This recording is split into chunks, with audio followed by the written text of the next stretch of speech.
Thanks for joining us on The Catholic View for Women, where we give you news and views from a truly Catholic perspective. I'm Teresa Tomeo, along with my co-hosts Astrid Bennett Gutierrez and Janet Morena. And also we bring you very special greetings from our pastoral director, who works with us so closely behind the scenes to help make sure that we do a good job and that we're theologically correct. And thanks be to God, so far no issues. So far, we have so a great good. pastoral director. And of course, great direction here at EWTN. A big thanks and a shout out to the one, the only, Father Frank Pavone, who's the National Director, of course, of Priests for Life. I really like this topic, ladies. We're talking about intimate graces for your marriage. That's right. Yes, how timely. It You know, is. with all the crisis of marriage in the And news. the Year of Mercy, And the Year right? of Mercy Mercy. coming up. Yep, If yep. you strengthen marriage, I mean, everything else, I think, will go along Well, with it. John Paul II said, as a family goes, so goes the nation, and so goes That's the right. world. Right. Yes. When we talk about the works of mercy, of course, there's the spiritual and the corporal works of mercy. And so maybe what we should do for our listeners and for ourselves, we should just review them, because I made a nice little list here. It's called the teacher, you know, is going to go through the list. Well, let's start with the corporal works of mercy, which are to feed the hungry, to give drink to the thirsty, to clothe the naked, to harbor the harborless, or if it knows to Homeless, get homeless. You know, those are old-fashioned words, harbor the harborless, but homes to the homeless, to visit the sick, to ransom the captive, and to bury the dead. I mean, I don't care. I don't think I've listened to that list since I was in catechism in grammar Right. school. I mean, or confirmation classes. But you know, sometimes you need a little refresher. Oh, corporal works of mercy. So maybe we need to look at that and say, what am I doing on that list? Right. You know, have I even thought about that recently? You know, sometimes when they have the collection at church for the food pantry, you'll say, okay, but are we doing something every week about people that are really in need like that? Right. Yes, and how beautiful that, Teresa Tomeo, you have a new book, Yes. Intimate Graces, which applies these corporal works of mercy and spiritual works of mercy as well to marriage. Which I co-wrote with my husband, Deacon Dom. Yes, yes, beautiful right. gift to Yes. the church. Well, let's go over the spiritual works of mercy. You want to list those? Okay, teacher again. Yep. Here we go, teacher. Well, of course, the spiritual works of mercy are to instruct the ignorant, to counsel the doubtful, to admonish sinners, to bear wrongs patiently, to forgive offenses willingly, to comfort the afflicted, to pray for the living and the dead.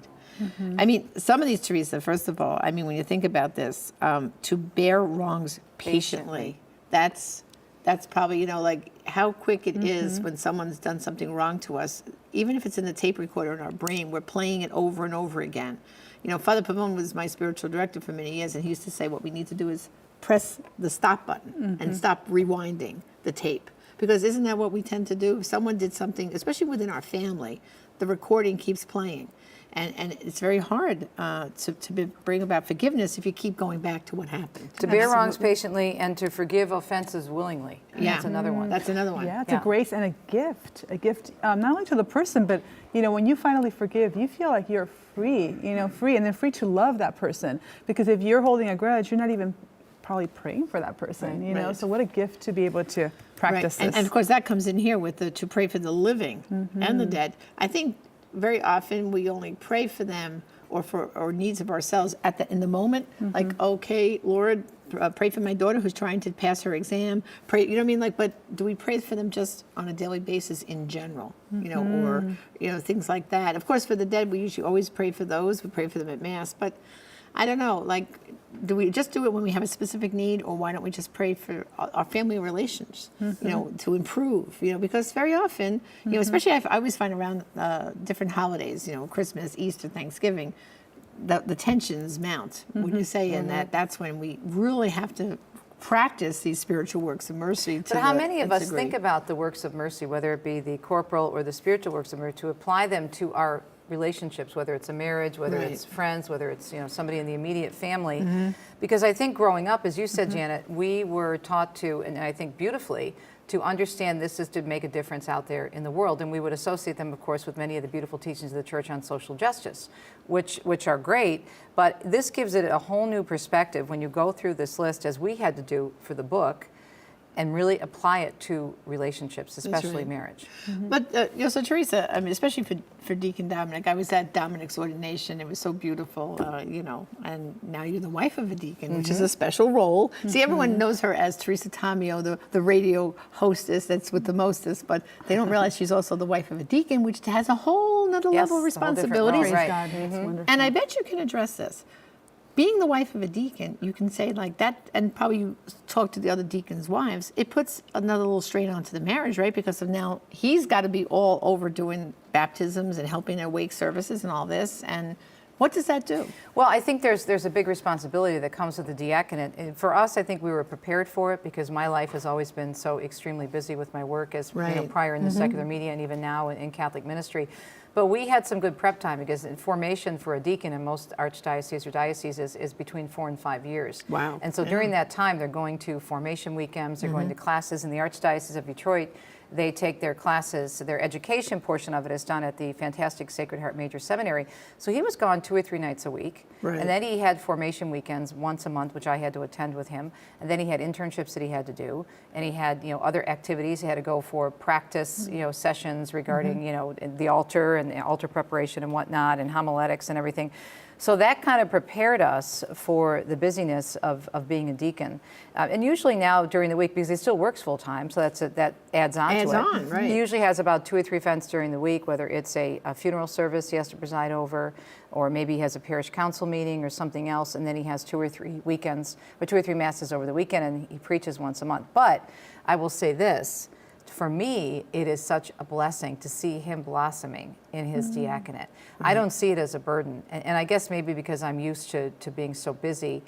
And some people say to me, well, don't you miss sitting with him and at Mass? Right, And yeah. I'd say, a little bit, but when I see him up on the altar, my heart just bursts because seeing him on the altar and seeing him ordained to me was such an amazing witness of what God can do. I mean, our marriage wasn't, and we're very open about this. We're open about this in the book, and we're open about this in our testimony. Our marriage was on the rocks, and God came in and just literally turned our lives around. And the fact that he's a deacon and I'm a Catholic TV and talk show host, it's like, what? The fruitfulness in your marriage for souls is incredible. Yeah. Now he's That's a right. deacon and you're teaching the Catholic faith through the airwaves and through this show. Yeah.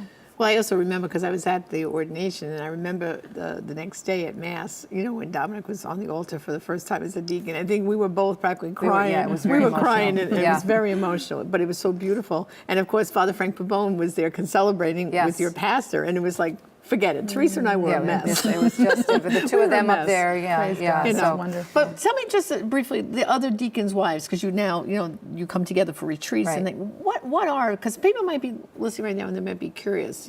Gee, maybe my husband is being called to a deacon, but what happens to my relationship with him and everything? What can you speak? Well, to that? what they tell you in formation is that God first, family second, diaconate third. That you God and the family still have to come first. And Right. so, and I can only speak personally for what the program we went through in the Archdiocese of Detroit, but they're very serious about that. And they're very good when they place you in a parish. They don't place you somewhere, an hour away from your home, as best as they can, especially in an archdiocese the size of Detroit, because we have over 300 parishes. So literally our new parish, St. Isaac Jogues, is a mile from the house. So that it's makes a it beautiful easy. parish with a wonderful pastor.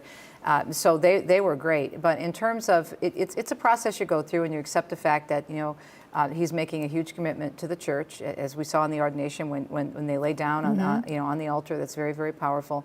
But to me, it's mostly been joyful. I'm very close to the wives that I went through formation with, their husbands, being ordained all at the same Right. time.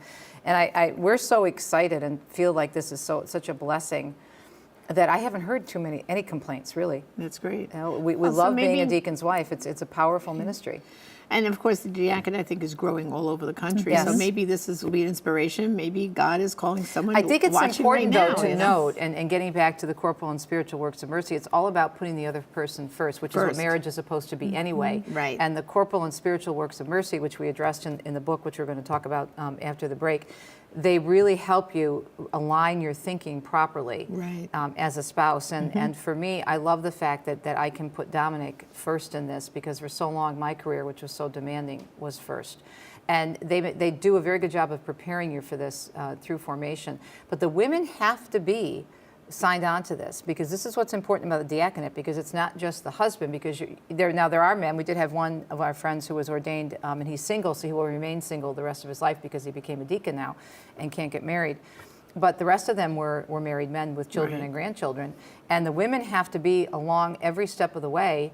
As a matter of fact, before they went for their ordination, we had to sign a letter in front of our auxiliary bishop to say that we approved of this and that we were in sync with this. So it's very much an involved thing, the diaconate, for husbands and wives. And if the wives aren't on board, then they will say, well, you need to step back and maybe pray about this. But we're going to take a break. When we come back, we'll talk more about intimate graces for marriage, applying the corporal and spiritual works of mercy to your relationship. And even if you're not married, this is something that we can all learn from, and we can all apply in our day-to-day relationships with our family, with our friends, and with our brothers and sisters in Christ. This is a Catholic View for Women. Teresa Tamio, Astrid Bennett Gutierrez, and Janet Morana will be right back. Stay tuned.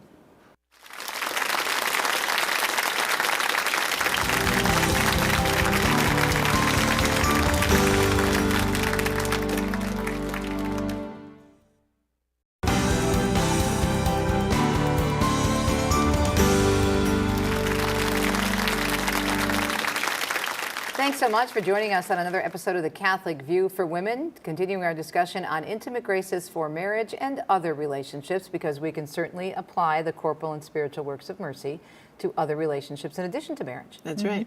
Well, of course, then recently I was with you, Teresa, at an event in Michigan, and I caught up with your editor, Heidi Saxton. It was her idea for the book. People keep asking me where we got the idea, and she came to us. Never even thought of applying the spiritual and the corporal works of mercy to marriage. So I kind of asked her, okay, come on, inquiring minds want to know, Heidi, how did you get Teresa to write this book? So let's see what Heidi had to say.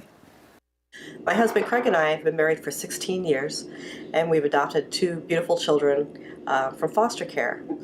And when Teresa and I were working on her book together, and I had talked with Teresa about doing a book about how the spiritual and corporal works of mercy apply to married life, I immediately started thinking about how those works affected my marriage to Craig, and who I married because, after all, he was the smartest and the kindest man I'd ever met. Just through his very life, he would embody these spiritual and corporal, especially the corporal works of mercy, and I saw him do it every day in the life of our children. One day, the Feed the Hungry was one example where when we first got our children, my son, who was at 3 at the time, he had this insatiable need to eat cheese doodles. He would go do almost anything that you asked him if you had a cheese doodle in your hand. But the one thing he would never do is get anywhere close to Craig, because he was afraid of men. And so Craig would get a bowl of cheese doodles, and he would sit on the couch, and he would say, "Christopher, come share this bowl of cheese doodles with me."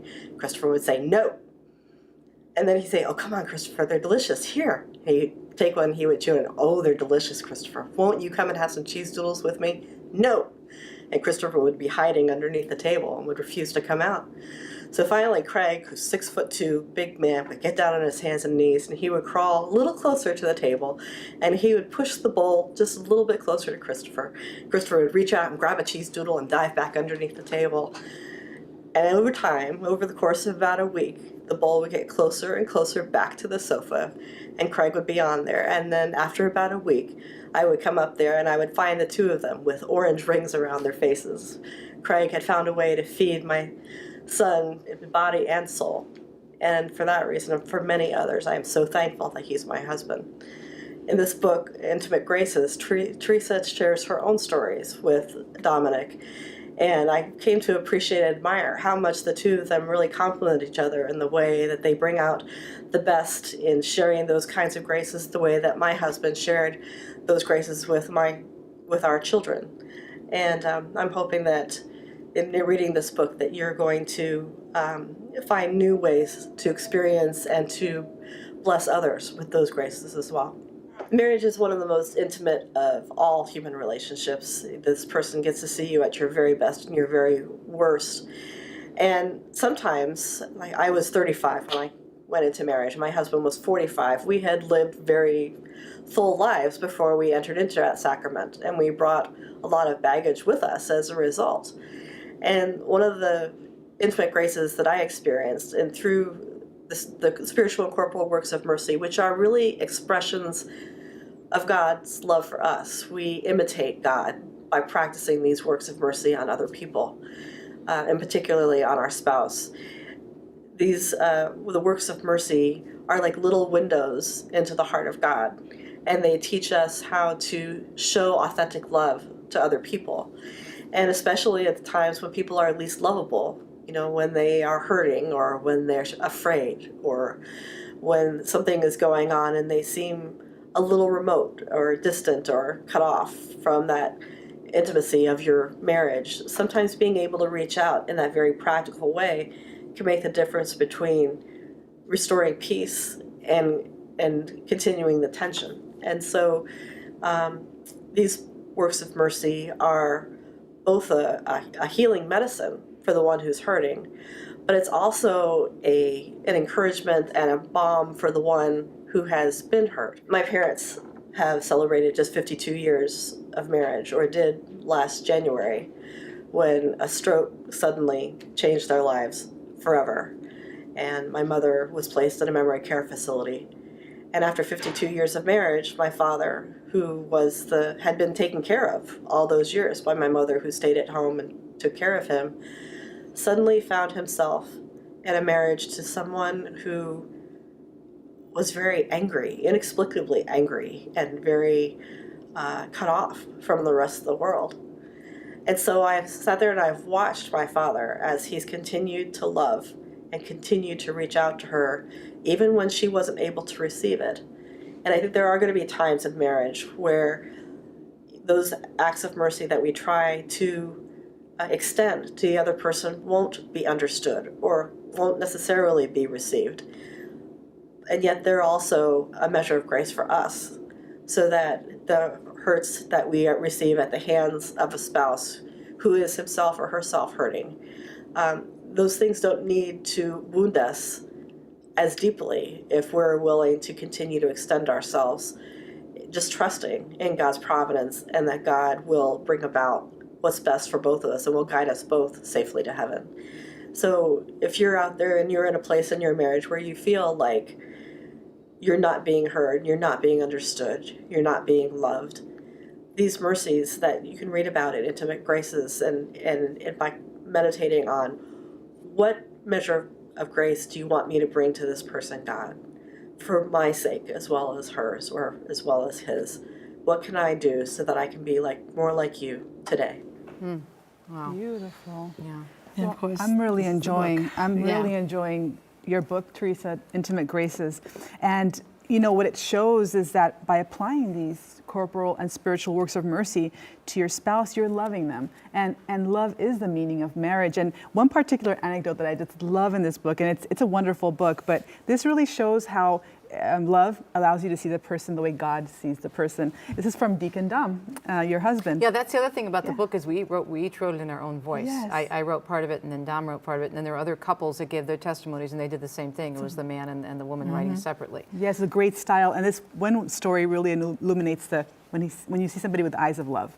So one of my favorite stories from Teresa's childhood is about the girly fort, her words, that she and a few friends built in her backyard when she was about 10 years old. Teresa has always been physically strong for her size, so when I first heard how she beat up the neighborhood bully who had totally wrecked their fort, I just thought it was a cute kids being kids type of story. It wasn't until a few years later, having come to understand the passions and desires the Lord had instilled in her, that her actions as a 10-year-old revealed not a vengeful person, but one who hated injustice wherever it was found. Yeah, And it makes pretty sense, for the powerful. work that you do, Yeah. talking about pro-life issues, whatever's happening in the world, you're so passionate on the radio and here, so it really shows that he sees you for who you are and what God did in you. That's a real interesting story because that young man, Sammy, we're friends now. His parents still live down the street.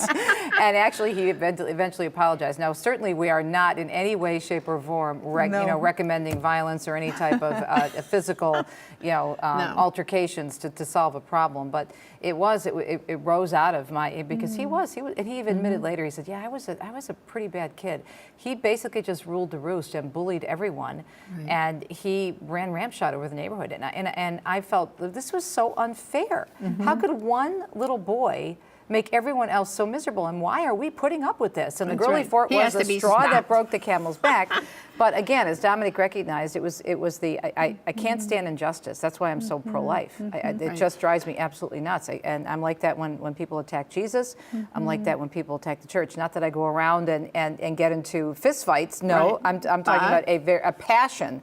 You know, To the passion that I defend have to people. defend. But that's where applying the corporal and spiritual works of mercy come in terms of understanding that person. As Heidi told those beautiful stories of her right. husband, Yes. understanding who they are and how they represent Christ to you. Well, and, Teresa, this book is so timely now because we are in the midst of the That's year right. of mercy. And you know something? I forgot to tell you, two beautiful ladies, that Heidi approached me long before the Year of Mercy was even announced. She approached me 3 years ago at the Catholic Marketing Network and said, you know, T, I've got this great book idea for you and Dom, and I think blah, blah, blah. And we thought, oh, that's really neat. Let me talk to Dom about it. And he really liked it. And then right after we signed the contract for the manuscript, the Pope announces a Year of Mercy. Coincidence? I think God's not. timing. That's right. Yes. Well, and speaking of Pope Francis, I have a little quote I'd like to read that I think is also goes quite well here. And this is from actually the homily he gave at Divine Mercy Sunday in 2015. And of course, that was leading up to when he had announced the Year of Mercy that we're in the midst of. And here we go. We will be asked if we have helped others to escape the doubt that causes them to fall into despair, and which is often a source of loneliness. If we have helped to overcome the ignorance in which millions of people live, especially children deprived of the necessary means to free them from the bonds of poverty. If we have been close to the lonely and afflicted. If we have forgiven those who have offended us and have rejected all forms of anger and hate that lead to violence. If we have had the kind of patience God shows, who is so patient and kind with us, and if we have commended our brothers and sisters to the Lord in prayer. Beautiful, beautiful Yeah. quote. Because he's kind of saying, well, if you've done this and done this and this, then you have been practicing Whatever you do for the these least works. of my brothers, Right. that would be Yeah. that's what you're doing. And I gotta say, ladies, I mean, being in the pro-life movement in particular and the pregnancy center movement, these corporal works of mercy and spiritual works of mercy, are so every single Right. day. I mean, even the bury the dead, we mourn the children that are aborted, and pregnancy centers also help moms who miscarry. Right. You know, find a funeral service, and so every single one of these applies. So if people want to know what the pro-life movement is doing, apart from teaching, we are helping women and their children and men too every single day. While That's feeding the hungry. feeding the You hungry. literally help people Clothing with the finances, naked, clothing the naked. You everything. help Find them homes literally to find live them if they homes, need give them clothes, places to live. diapers. Visiting the sick. We have Yeah. many moms who are going through difficult pregnancy situations. We're with them, guiding them towards good pro-life doctors. So, I mean, all of these things, when I was reading it, it was so evident that in the church, and particularly the pro-life movement, we're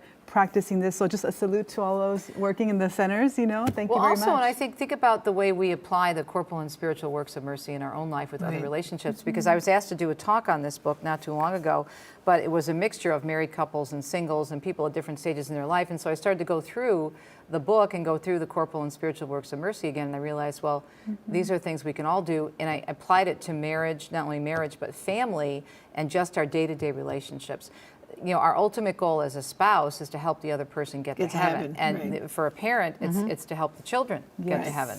And so how are we doing that? How are we Christ to other people?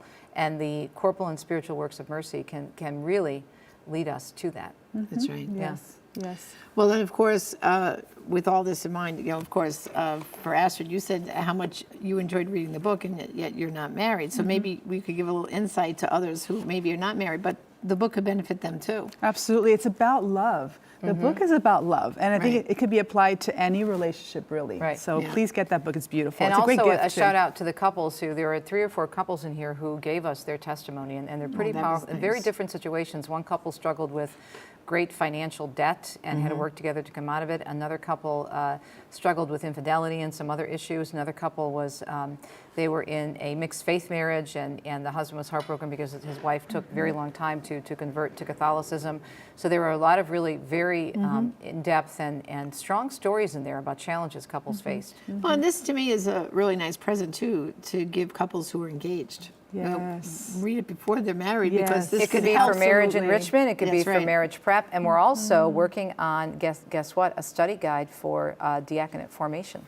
Oh, that's perfect. Because there Yeah. needs to be, the questions you were asking me in the beginning of the Right. show, could be another tool for couples in formation because it's needed so they can understand the role better as Well, a sure. deacon's wife. What sacrifices have to Right. be given? And again, like you said, Teresa, it's putting the other person first. And I think with a married couple, whether it's a deacon or whatever the husband or wife are doing, the job that they're doing, that's enmeshed in part of that. But we have to, like you said, put your marriage first and your family, and then the career or whatever else is behind Real it. quick, I have about 60 seconds for the homework. Homework, oh my goodness. show Well, has of course, flown just by. quickly, the Kitchen Madonna available at the EWTN Religious Catalog. She, of course, is our patroness for these programs, and of course, she adorns all of our kitchens at home, and really people like it very much.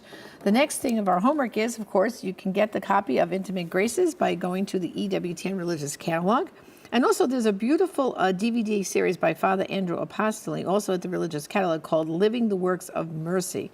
And that's also a beautiful DVD. Again, these are nice things to do, especially that we're in the midst of the Year of Mercy. Right. We can all do a little extra homework for the Year of Mercy. Amen. On behalf of Janet Morana, Astrid Bennett Gutierrez, and our pastoral director, Father Frank Bavone, thanks for watching The Catholic View for Women. We'll see you next time on The Catholic View.